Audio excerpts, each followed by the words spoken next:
دوستان سلام. میخوام امروز در مورد محاسبات دارویی صحبت کنم. خیلی از دوستان پرسیده بودن که مطالب آموزشی که میخوای بذاری در مورد محاسبات دارویی هم صحبت کن. چشم، در خدمتتون هستم. محاسبات دارویی میخوام در مورد تنظیم قطرات صحبت کنم. تنظیم قطرات داروهایی که معمولا بیشتر توی بخشای ویژه کاربرد داره. یه فرمول خیلی ساده داره. اون خدمت شما عزیزان میگم، لطفاً نوت برداری کنید و اینو حتما داشته باشید. خب ما اینجا بنویسیم. ببینیم فرمولش خیلی ساده است. یه قسمت من درست کنم.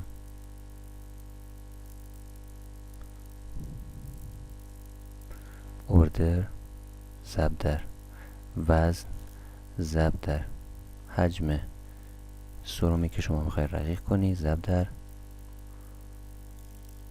فاکتور قطره، همه اینا تقسیم بر مقدار دارو بر حسب واحد صورت. پس شد اوردر، یعنی اوردری که پزشک میذاره، ضرب در وزن بیمار ضرب در حجم سرم که میخوای شما اون رو توش رقیق کنی و ضرب در فاکتور قطره. اما احتمالا من میخوام یه توضیح بدم که اینا یعنی چی. خب فاکتور قطره، ما سه جور فاکتور قطره داریم. یکیش ماکروست هست، یکی میکروست. خب ماکروست رو ما کاری نداریم که همون ست سرم معمولیه و ما میدونیم 20 قطرهش یا 20 جی تی تیش 1 سی سیه. اما میکروست خودش سه دسته است. یکیش همون میکروستی که دارو رو باش میکشیم و به بیمار میدیم، یکیش سرنگ پمپ و یکیش هم سرم پمپ. سرنگ پمپ و سرم پمپ حتما دیدین شما توی آی سی یو کاربرد رو دارو میده.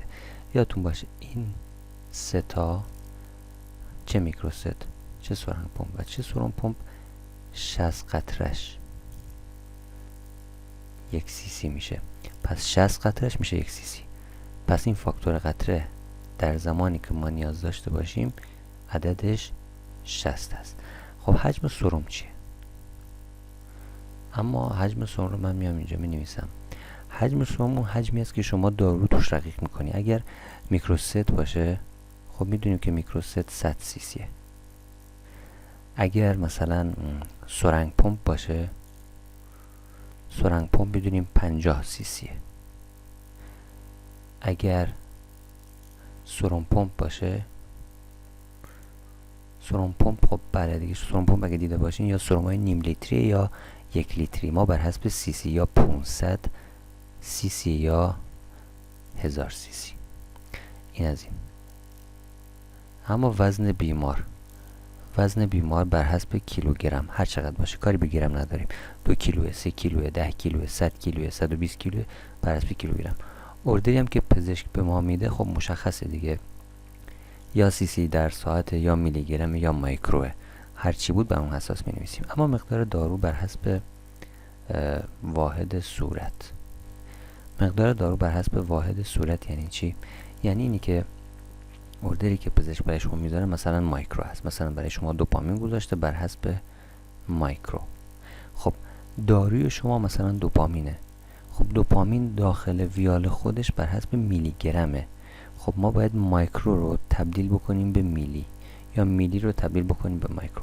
اگه بخوایم میلی گرم رو تبدیل بکنیم به مایکروگرم، باید ضرب در عدد هزارش کنیم. تقریبا میشه گفت تنها تبدیل واحدی که ما اینجا انجام میدیم همینه. میلی گرم رو تبدیل میکنیم به مایکروگرم. پس یه بار دیگه، اوردری که پزشک میذاره ضرب در وزن بیمارمون ضرب در حجم سرممون ضرب در فاکتور قطره تقسیم بر مقدار دارو بر حسب واحد صورت. مقدار دارو مثلا آمپولش نوشته 200 میلی گرم، خب این شد مقدار دارو بر حسب واحد صورت. واحد صورت هم مایکروه، میشه 200 ضرب در 1000. خب شاید یکی بگه مثلا وزن نیاز نباشه توی اوردری که میذاره، مثلا میگه 5 مایکرو پر مینت، وزن رو نمیخواد. خب خیلی ساده است، این فرمول اینقدر انعطاف داره، به اینجا به ما کمک میکنه. خب اگر وزن رو نخواد خیلی ساده است، شما وزن رو نذار، به جاش عدد 1 بذار. این از این. بریم یه چند تا مثال حل کنیم، فکر کنم بیشتر متوجه میشین. خب ببینین مثلا الان من یه مثال می نویسم. مثلا میگه یه داروی دوپامین رو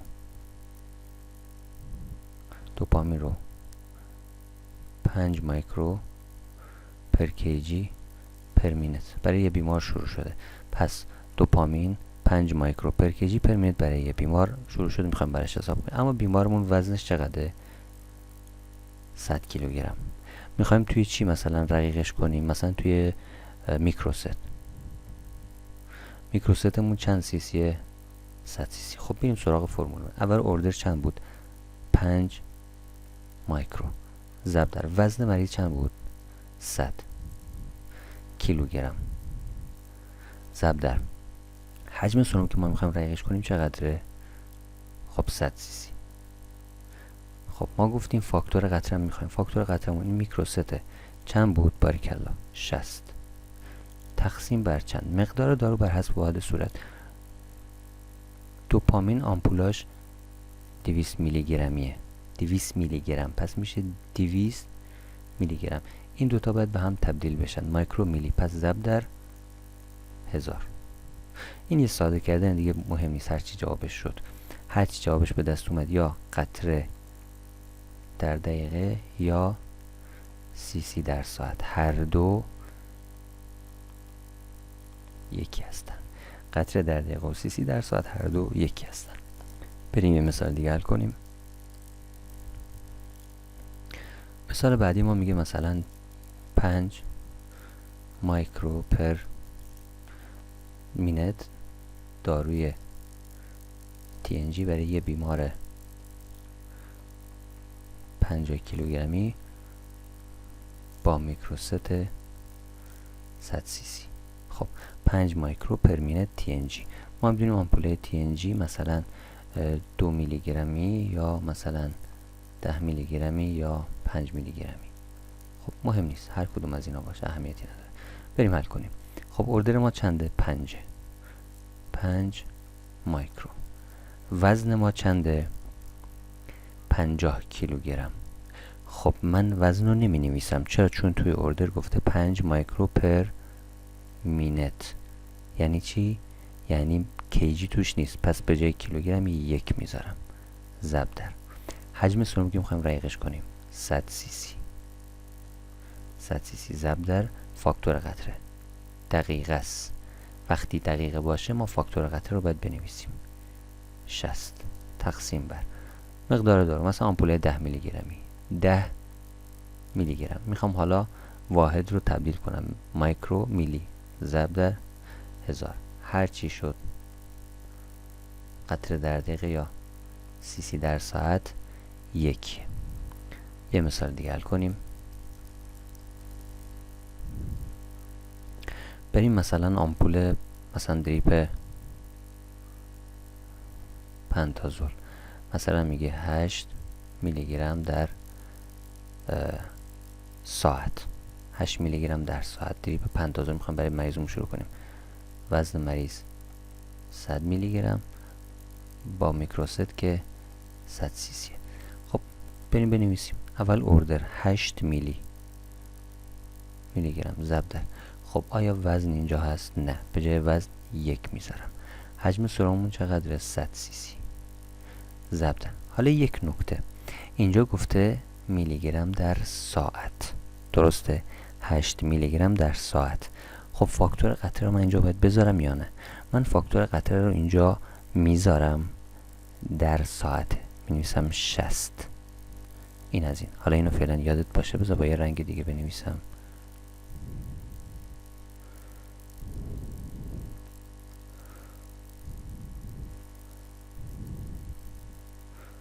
این از این 60. خب تقسیم بر آمپولاش 40 میلی گرم یعنی پنتازول 40 میلی گرم. تبدیل واحد داریم یا نه؟ نداریم دیگه. میلی گرم نیاز نیست تبدیلش کنی ضربش کنی. اما اینجا باید یه ضرب در 60 دیگه هم بنویسم چون ساعته و ما میدونیم هر 60 دقیقه میشه 1 ساعت. 8 میلی گرم در ساعت 1 ساعت میشه 60 دقیقه. پس 60 رو باید به 60 تقسیم کنیم.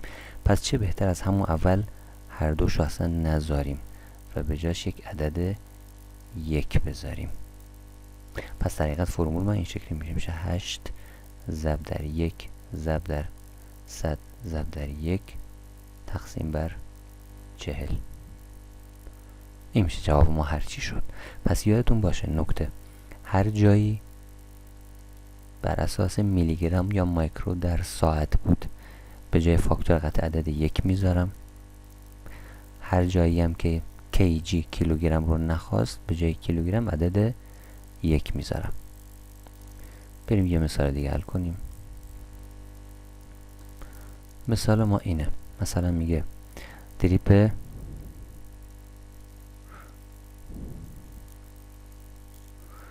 انسولین رگولار 1 واحد در ساعت. انسولین رگولار 1 واحد در ساعت. خب من فرمول یه بار دیگه می‌نویسم. اوردر ضرب در وزن حجم سرم ضرب در فاکتور قطره تقسیم بر مقدار دارو بر حسب واحد صورت. خب میایم اینجا حل میکنیم. خب اوردر چند بود؟ 1 واحد همون یونیت ضرب در وزن میخواد اینجا، نه وزن رو نمیخواد، پس به جاش 1 میذارم ضرب در. خب مثلا توی میکروست 100 سی سی میخواد حلش کنه. حجم سرم چقدره؟ 100 سی سی ضرب در، خب اینجا h بود یا همون ساعت، به جای ساعت ما گفتیم 1 میذاریم، همیشه 1 میذاریم. یادت باشه h همیشه 1، عدد 1 یادت باشه، هر موقع h بود عدد 1 بذار، 1 میذاریم. خب حالا مخرج. خب ما میدونیم دریپ انسولین کل ویال رو شما نمیکشی دیگه، درسته؟ مثلا بر حسب اون مقداری که میخوای رقیق کنی میکشی. خب ما میخوام کارمون رو راحت کنیم دیگه. اینجا 100 سی سی حجم سرمون 100 واحد میکشیم. تبدیل کردن هم نداره دیگه، واحد با واحده. این 100 با این 100 میره، جوابت میشه چی؟ میشه 1 سی سی در ساعت یا 1 قطره در دقیقه. چرا میگم مقدار واحد انسولینی که میکشی با اون مقدار سرمی که رقیق کنی یکی باشه؟ علتش خیلی ساده است. چون ممکنه مریض دیکه‌ای داشته باشه، یهو پزشک بیاد بگه مثلا اوردر تو از 1 واحد در ساعت تبدیلش بکن مثلا به 1 و 2 دهم واحد، 1 و نیم واحد یا 2 واحد. خب اگه اینجوری باشه بر این اساس چیز نکرده باشی مقدار اذیت میشی. ولی اگر 100 واحد باشه خیلی ساده است، اون عدد رو میکنی 2. اگه گفت 2 واحد بده، خب عدد رو تنظیم میکنی روی 2، اون دستگاهی که تنظیم کردیم بذاری روی 2، جوابت میشه 2 سی سی در ساعت. اگه گفت نیم بذار، خب اون فرمولت میشه نیم، جوابت هم اینجا میشه نیم، دستگاه روی نیم تنظیم میکنی. اگر گفت مثلا 3 و 7 دهم، فرمولت میشه 3 و 7 دهم، چون 100 واحد کشیدی دست به اون نمیزنی، فقط این عدد روی اون دستگاه سرنگ پمپ رو میذاری روی 3 و 7 دهم، جوابت هم میشه 3 و 7 دهم واحد در ساعت یا سی سی در ساعت یا قطره در دقیقه. من یه بار دیگه می نویسم. اوردر ضرب در وزن ضرب در حجم سرم ضرب در فاکتور قطره تقسیم بر مقدار دارو بر حسب صورت. اوردر پزشک یا میلی گرمه یا مایکرو یا سی سی که این کم پیش میاد. اگر هم سی سی گفته بود شما خودتون سی سی رو تبدیل بکنید به این. مثلا اگر گفته بود 1 سی سی در ساعت، خب اون آمپول شما 4 سی سی، ممکنه آمپول دوپامین 4 سی سی باشه. خب 1 سی سیش میشه چند میلی گرم، تبدیلش کن دیگه، سی سی رو نذار، شما سی سی رو خودت تبدیل کن به میلی. وزن مریضت بر حسب کیلوگرم، حجم سرمی که شما میای رقیق میکنی بر حسب اون یا میکروسته که تقریبا 100 سی سی یا سرنگ پمپ که 50 سی سی یا سرم پمپ که 500 تا 1000 سی سی. فاکتور قطعیت هم اگر ماکرو ست بود، یعنی همون ست سرم معمولی یا ست خون که میشه 20 قطعه در دقیقه که ما هیچ وقت از اون استفاده نمی‌کنیم. اگرم مایکرو ست بود 3 تاست، یا میکرو ست همونی که شما دارو روش رای می‌کنی، یا سرنگ پمپ یا سرم پمپ که همه اینها عددشون 60. مقدار دارو بر حسب واحد صورت هم که کاملا مشخصه. مقدار دارو اونی که روی ویال آمپول نوشته، خب هر چی هست، مثلا نوشته 200 میلی گرم، 200 میلی گرم، خب اینجا میلی گرمه، اردر شما مایکرو، میلی رو باید تبدیل به مایکرو. شما میدونید توی ریاضی و فیزیک بایستی واحدها با هم یکی باشه که بتونن با هم ساده بشن. اگر صورت مایکروه مخرجم باید مایکرو باشه، اگر صورت میلیه مخرجم میلی، اگر صورت یونیت مخرجم یونیت، اگر صورت سیسی مخرجم سی بایستی باشه. و فکر کنم دیگه نکته خاصی نموند. شما دیگه با این فرمول میتونید هر سوالی، هر اوردری، هر چیزی که بخواد نیاز به تنظیم قطعات داشته باشه با همین فرمول به سادگی میتونید اون رو حل کنید. انشالله موفق و مؤید باشید.